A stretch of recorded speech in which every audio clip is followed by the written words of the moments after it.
Welcome back. What are we, day 44? In all honesty, I for sure do not want to make this video tonight. And whenever I don't want to, I actually know that's when I need to. So for some reason, whatever this video is, hopefully it will find the right person in the right place and that it will be worth it, because I do not want to make this video. I was thinking about it, like, why don't I want to make this video? And I honestly feel like I just landed on, like, I've never told anyone about my days. And today I was like, if I just keep talking about this, like, it's just gonna sound like too much. But I do believe that there is value in sharing it, because so often we see what people have built and we wonder why what we are working on isn't doing it. And I am all for the feminine flow. I'm all for soft woman era. Sure, sounds nice. But I will tell you that without action and devotion and consistency, all the inspiration just stays as fantasy. And so I'm not knocking soft girl era, but I don't think that you can build an empire and a work that's going to go and change millions of lives by the soft girl era. And you can hate me for that. That's fine. But I do believe it is the softness of receiving combined with action and consistency that actually builds the work. So today, in a very quick nutshell, because I just don't think you want to hear it anymore. Today was a day combined mothering and empire building. And so this morning, we had to leave the house at 6:30 to take my son to the DMV, where he took his test for his license and passed, which is a big deal because I failed it 3 times. My other son failed it 3 times. This is a big deal. He passed first round. So the day began with like so much excitement. Of course, we got Starbucks to celebrate, and I got home and I had to quickly clean the house. I know that's so ridiculous, but I did before the cleaners came, which, praise God, I have cleaners.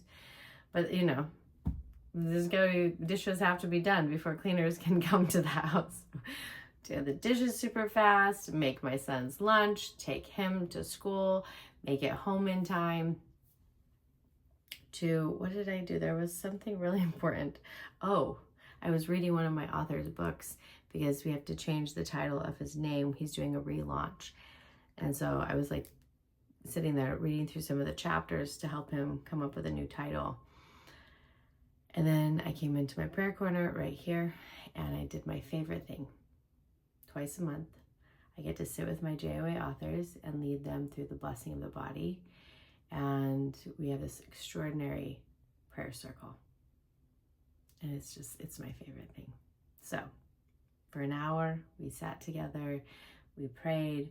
They heard messages, we share. It's so beautiful. It's just one of my favorite things. And then right afterwards, I quickly made lunch and slipped into something fancier.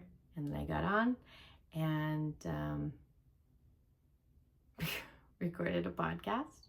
Actually, I think somewhere in that, I'm not sure where, but I recorded Sacred Wandering, my morning podcast, somewhere in that. I have no idea where, but I did. Okay. So then now this was me doing a podcast for the JOA podcast, is where I interview our authors. So I got to interview Jen K today. She went to Sedona with me 14 months ago and wrote her book, Radiant. So why are you still single? For sure, a book for me. It's fine. It was so good though. It was such a great episode. I love it, love it. And then as soon as that ended, I went in and recorded a solo podcast for the JOA because we're starting second season, and I'm going to hit it with a solo podcast to launch the second season. And right after that, I got into the Mosaic Hall, which is the JOA Business School, and I'm teaching everybody, all my authors, how to build a 12-week program so that they can have consistent revenue coming in. So we worked through that. It was super great. Everyone practiced like pretend classes that they're going to record this week. And then as soon as that was done, I got on a sales call with a new author who's actually coming to Boise next week.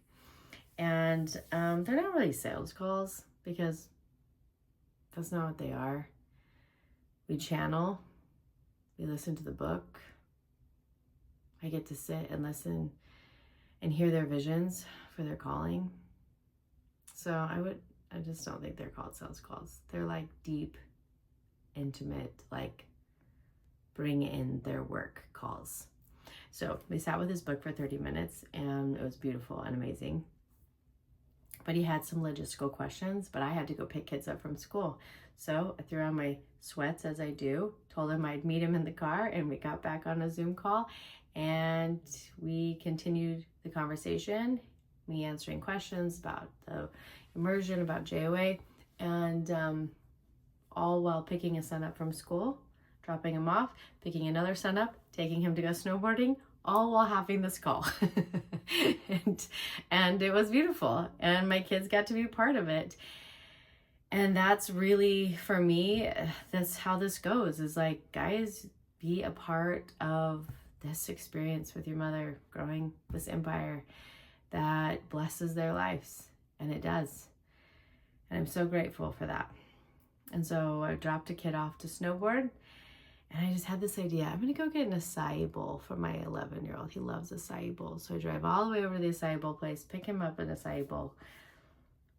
And as I'm coming home, my son who was snowboarding was like, oh, like I don't feel well. I need you to come back and pick me up. And I was like, sure.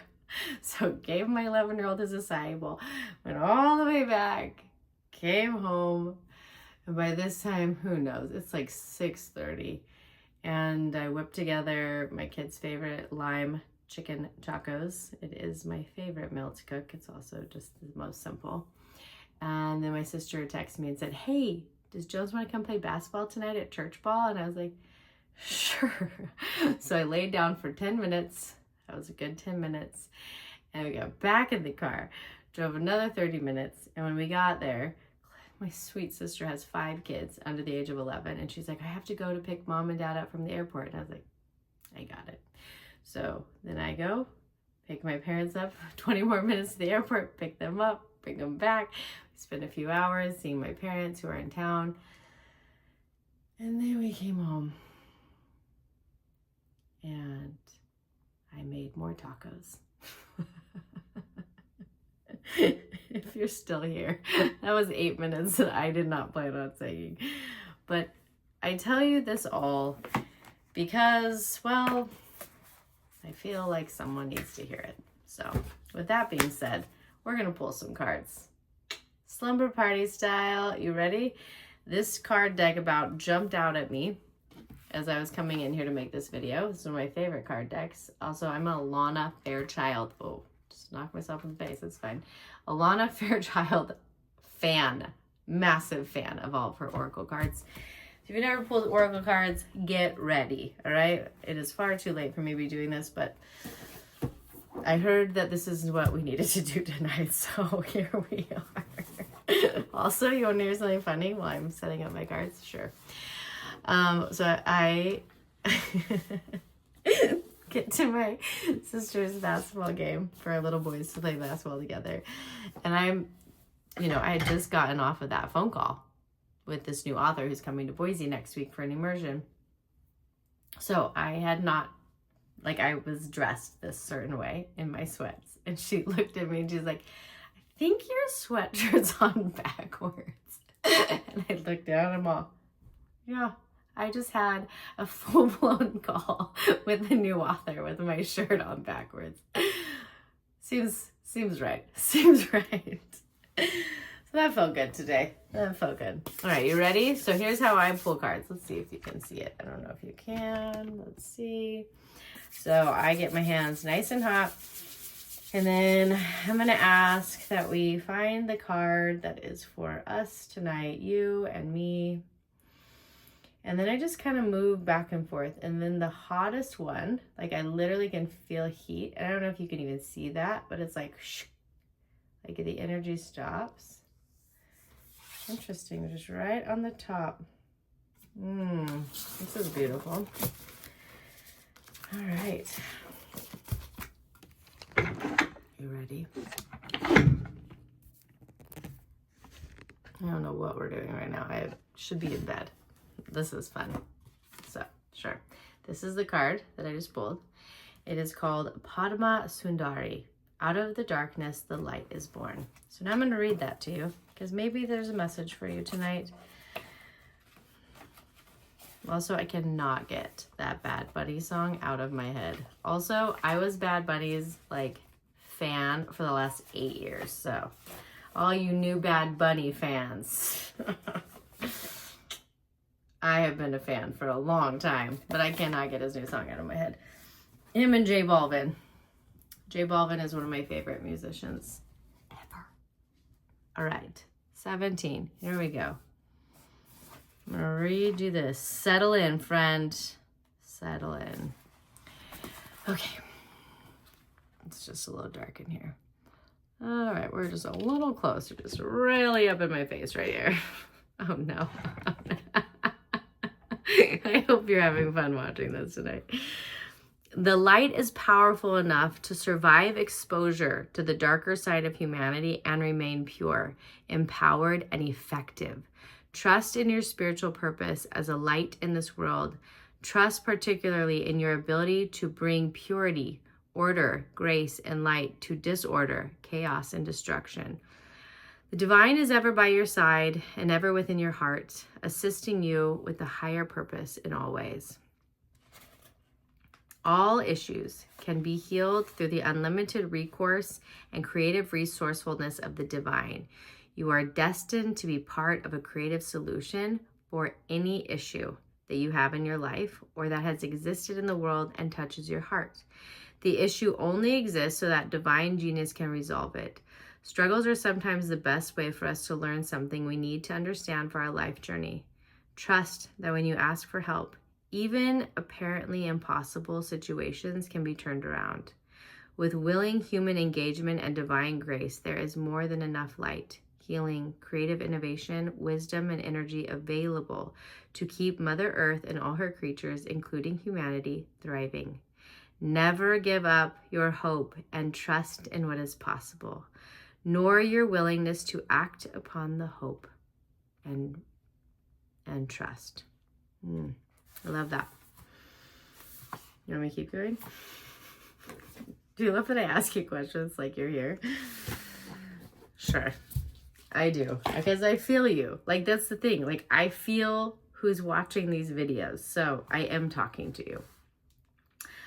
The Divine Mother in the form of Padma Sundari is Lakshmi, the goddess of wealth, beauty, love, and spiritual enlightenment, represented as a shining lotus.